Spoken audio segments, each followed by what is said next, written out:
Ayan, guys.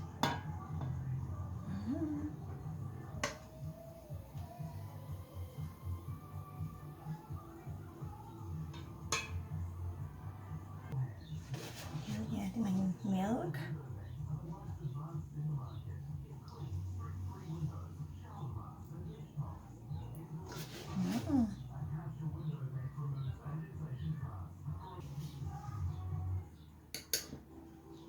Yummy.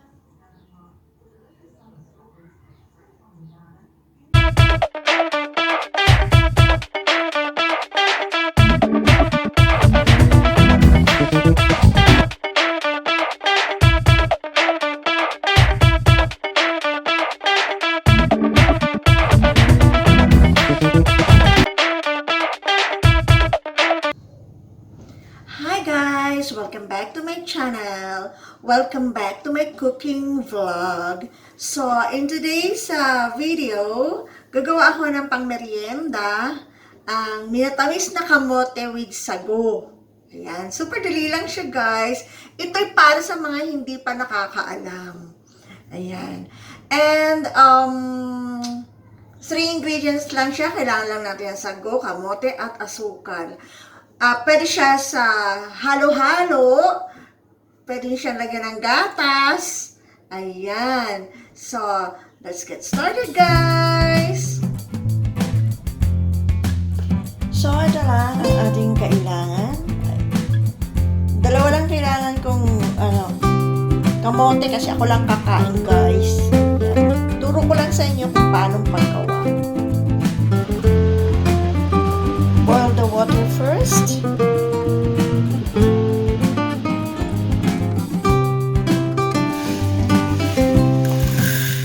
1/2 cup.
na ang ating minatamis na kamote with sago.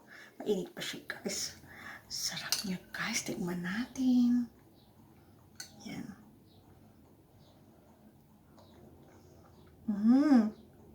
Yummy! Sarap, guys.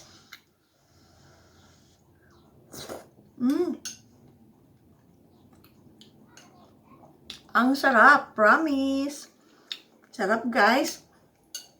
So, gawa na kayo pang merienda. Thank you for watching. Keep safe, everyone. See you in my next vlog. See you in my next video. Mwah, mwah, mwah. Hugs to all. Bye!